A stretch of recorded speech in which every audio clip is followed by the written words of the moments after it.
literally didn't fucking talk to each other pretty much the whole book. I was going in expecting one thing and I got that, but I also got a whole world of other things that really confused me, baffled me, intrigued and disgusted me.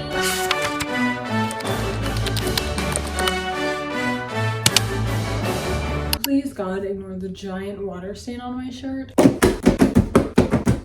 Today we're going to be doing my June wrap up. We are 6 months through the year at this point when I'm filming. Let me just say, I think June might have been one of my best reading months of the year so far, but maybe even in the entire year. We'll see. Maybe I can top myself, but June was a good reading month. As you can see, I read quite a lot of books, but before we get into those, hi, hello, my name is Reagan and welcome back. I do a lot of book content here. I love to read. If you'd like to and you enjoyed this video, please stick around and subscribe so you can see a little bit more from me. Let's go through the stats of what I read this month, or this past month. Now it's literally like July 7th. I'm a little late in filming the wrap up. Let me stop stalling and get into the stats in the books. In June, I read a total of 13 books, my best and biggest number of this year so far. I read 5,515 pages with an average rating of exactly 3 stars. It's a little bit lower than my average month, but I read some really good books and then some really not good books. We are going to go through this stack in the order that I have stacked them. This is not chronological. We're going to go through, grab a book. I'll tell you my thoughts, my feelings, my ratings, the vibes, if I recommend them, all that wrap up stuff. You know the drill. Let's just get into it. The first book on my stack here is probably one of the last books I read in the month. Actually, I think it literally was the last. This is Wild and Wrangled by Lila Sage, the 4th and final book in the Rebel Blue Ranch series, and it is a cowboy romance series. This followed Dusty and Camille. This romance was like a kind of childhood friends and childhood lovers to like rekindle a second chance romance. Second Chance is not my favorite, but I did enjoy this book overall. I ended up reading it at 2 stars, a little below average for me. I listened to the audiobook and read along with it. I've been loving dual and immersive reading lately. There wasn't anything screaming out to me saying, yes, this book. I wish there was a little bit more from the ending of the series. It was pretty predictable. The then and now timeline is kind of tired for me, and I end up really just thinking, yeah, you probably should have stayed apart. And this one, I didn't necessarily think they weren't meant for each other. I just feel like I wasn't connected. I wasn't there. And for the 4th book in a series, I feel like this should go out with a bang. And I think it kind of went out with a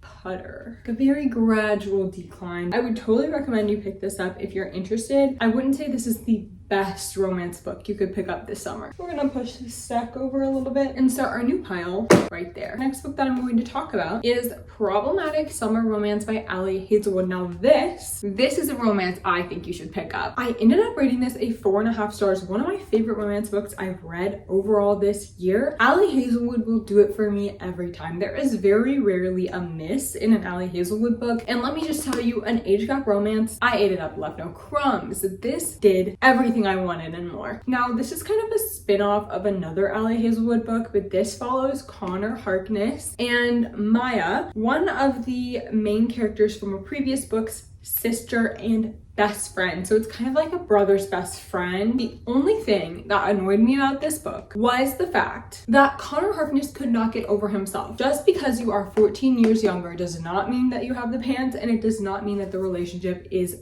doomed to fail or a bad one. The age gap was done very respectfully and in a very hot way. The things that Connor Harkness says and does, obsessed. He is obsessed but cannot admit it to himself, and that is the type of MMC and the behavior that I want in my romances. Honestly, Connor and Maya have really earned their place in the realm of my favorite Ali Hazelwood characters. They were so funny and relatable and vulnerable, and I felt like I could see the growth in Ali Hazelwood's writing and her character development. I have so many moments of underlined quotes in this book, or underlined passages that I just thought were stunning and showed the romance so well. Listen to this. Since the first day I met you, you have been the best thing in my life and you weren't even in it. I just wanted to listen to you exist. This was one of my favorites. The world is so big and we are just clumps of atoms. What is a tiny little bit of heartbreak when faced with the vastness of mankind? I just spent a bunch of time looking through my underlined quotes. The moral of the story is that I love these characters. I love this world. The summer in Italy vibes, so good. I also think that Ali Hazelwood captured the feeling of having a long-term crush so well through Maya's character and also Connor's character. I also would love a book for, is it Nyota? Is that the sister? I don't remember her name, but I would love a book for her. Barbarian Taupe by Ruby Dixon. I don't know which one in the series this is, but I ended up rating it at 2.5 stars. The series is one of my favorites. It's a comfort series for me. If you don't know, the first book is Ice Planet Barbarians, and Ice Planet Barbarians follows our main character Georgie and a bunch of girls as they get abducted and crash land on an alien planet in which they have to survive, and they find all of the Sequoia, these blue aliens that help them survive, but they also find their mates and their soulmates. The series just develops from there. This book didn't have my favorite couple, but I still love the world, I still love the characters, and I like where it's going. I'm going to keep reading. I just wish we had a little bit more in this book. I don't know what I wanted more of, but I just wanted more. If you have your doubts about this series, I'm telling you, stop right now. This, so freaking good, especially the first book, so addicting. I love it. I also read Credence by Penelope Douglas this month, and let me tell you, this was an adventure. I did end up rating this 1 star. What is this? So much more than people say online. I was going in expecting one thing and I got that, but I also got a whole world of other things that really confused me, baffled me, intrigued and disgusted me.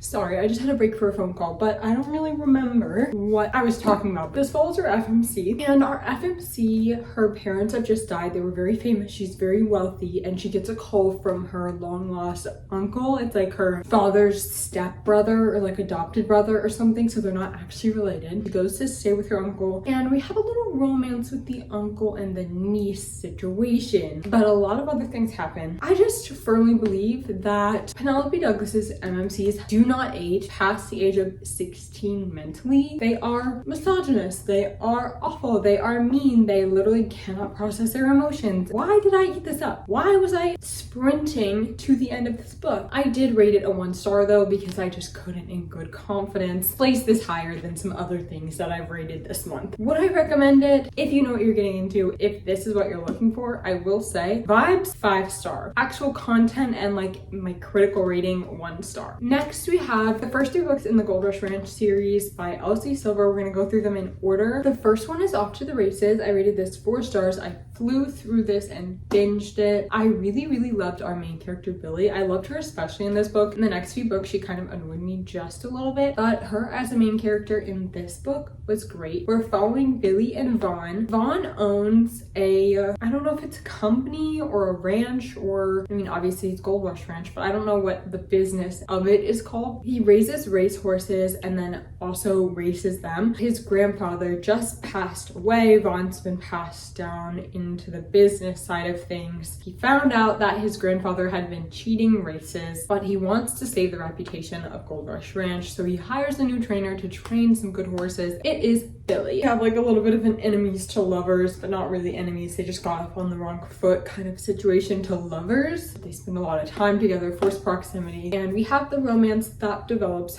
from this. All of these are solid. You can tell that they're Elsie Silver's first works. Second was a photo finish. This was probably my favorite of the series so far. This I also rated 4 stars, but like just the vibes of the 4 stars were better. This one follows Cole and Violet. They're my favorite couple. Cole is like this grumpy brother of Vaughn's that is like kind of tortured and has a little bit of a past. Violet is the jockey that Billy is training, and Violet is also a Eaton, which is the Eaton family from the Chestnut Springs series right here. I just really liked Cole, and I like the situation, I like the plot twist, I like everything about this book. The things he says, like for real. You look at me like we're inevitable. My throat aches and and my eyes go glassy, I look at him with a watery smile because I don't trust myself to speak. What I don't say is, that's what scares me. We are completely inevitable. I would recommend this highly, and I would read the first book to get to this book. Then we have The Front Runner by Elsie Silver. This was probably the third favorite so far. This follows Stefan Delka and the veterinarian, which is Mira. Stefan Delka is like a mafia boss baddie that isn't really a mafia boss. He's just kind of got a bad reputation. Also a bad and tortured past. Mira is like probably my favorite FMC out of this series so far. She is so fiercely independent and relatable. She doesn't need a man, but she wants one to add to her life. She knows her worth. It's kind of like forbidden romance because no one likes Stefan, and it's really cute. I rated it 3.5. The mouth on Stefan Delka is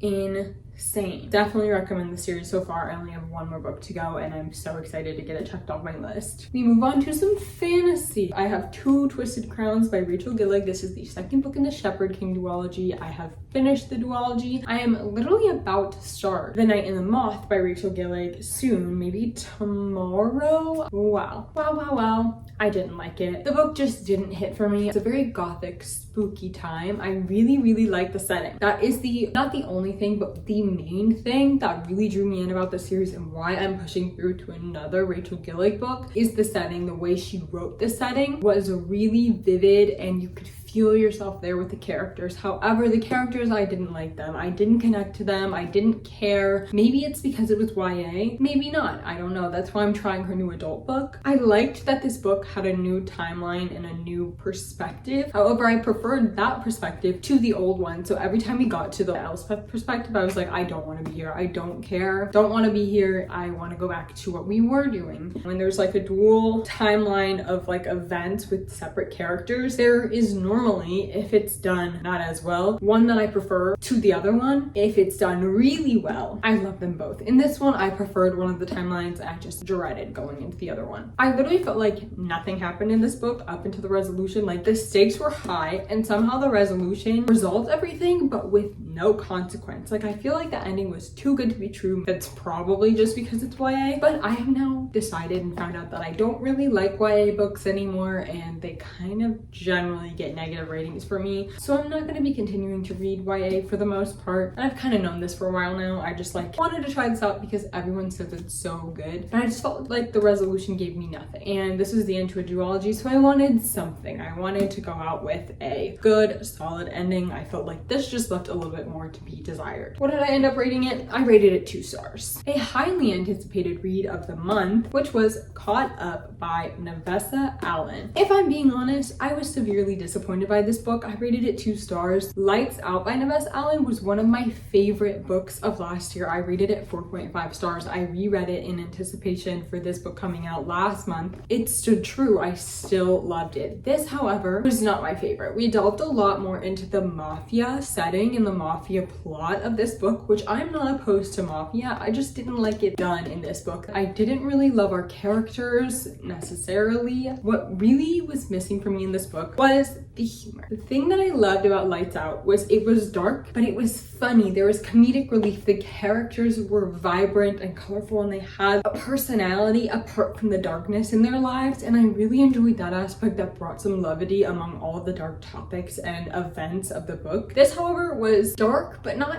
dark enough if you're just gonna do dark and not funny. Like, it tried to be funny, but it just wasn't. Where did all the humor go? Because Lights Out was so funny. I was giggling, I was laughing out loud at the book. And then this, I was like, I can tell that was supposed to be a joke, but it wasn't funny, which did unfortunately disappoint. The last thing that I have negative to say about this book is I felt like we didn't have a lot of on-page interactions between the characters. I felt like there was a lot of telling but not showing. We didn't see the things happening that we should have. And this was like a second chance romance, so that was another thing. As we know, as I've said for this video, I'm not a huge fan of the second chance. I think it had such potential, but it didn't do it for me. We're gonna talk about a book that I don't have physically. It's the only one I don't have physically because you literally cannot get your hands on it right now, and that is Children of Fallen Gods, the second book in the series by Chris Broadbent that I always forget the name of. I rated this 3 stars. Upon looking back, I'm gonna change it to 2. It was slightly better than the first one, but it was still a slog to get through. I feel like the book is way too long. There was an interesting perspective and storyline that we added on in this book that we didn't have in the first one that really made it a little bit better for me. However, I was still bored. I was still bored out of my mind. I couldn't connect to the characters. I was like, I don't see the big picture. I don't understand why we're doing this. Whatever's going on page doesn't make sense. The ending, however, was fun, and I need to finish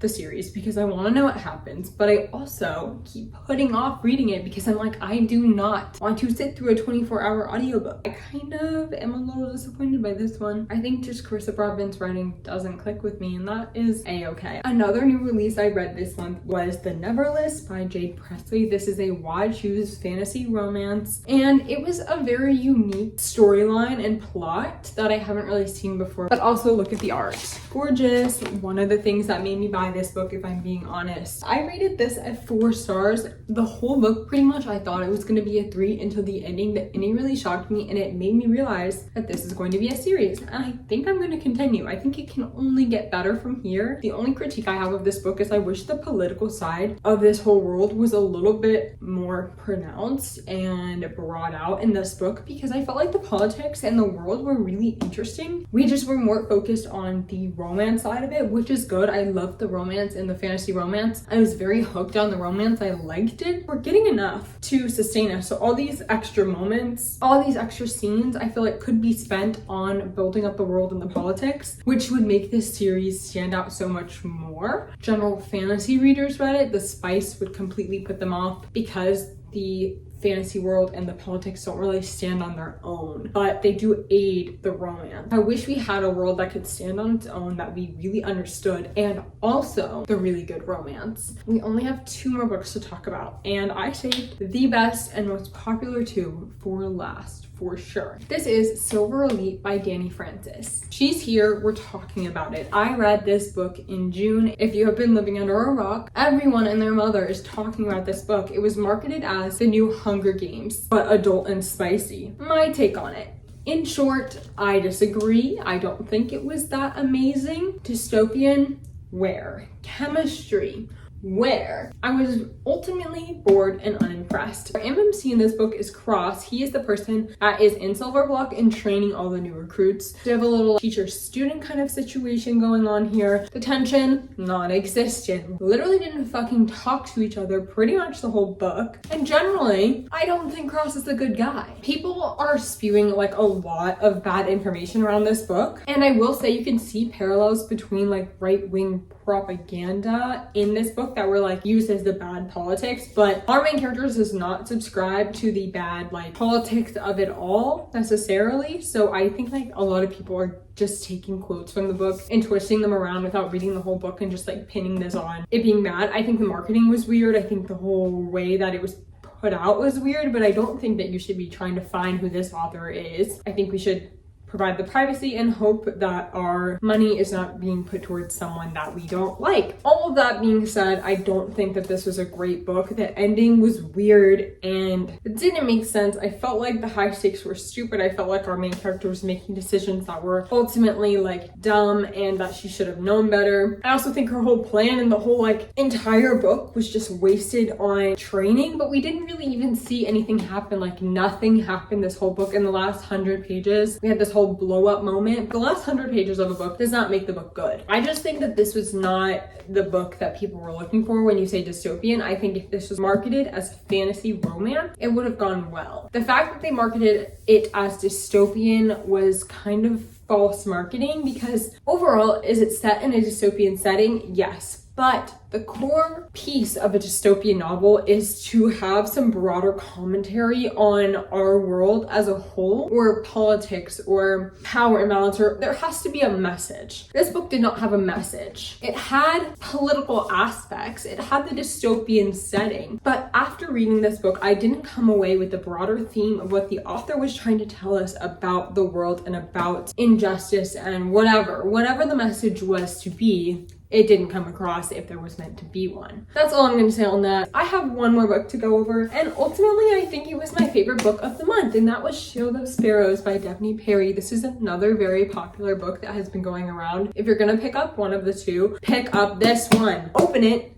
read it, please. It was so good. I rated this at 4.5 stars. Just go in and read it. Just go in and read it. It was so good. I can't even explain to you what happens in it, but just go along for the ride. I promise you it is worth it. I don't want to tell you anything else. I don't. This whole book made me giddy. The romance was so perfect. I feel like a lot of books nowadays, you have a romance and you're like, I know it's gonna be them from the beginning. This one, we had some twists and turns. I ultimately didn't really know how a lot of the problems were gonna be solved, but somehow they were, and it was so fascinating. And the love interest in here made me giggle and kick my feet, and the interactions between them were so perfect and sweet, and you could tell that he liked her, but you also couldn't. But also he's shady as fuck. But also, what the hell is he doing? I don't have the words. It was so good. 4.5 stars. The only thing that I didn't love, I think, was like towards the end, I think it wrapped up a little quickly and I had to dock off part of a star for that. Whatever comes next in the series, immediate buy. Daphne Perry's fantasy?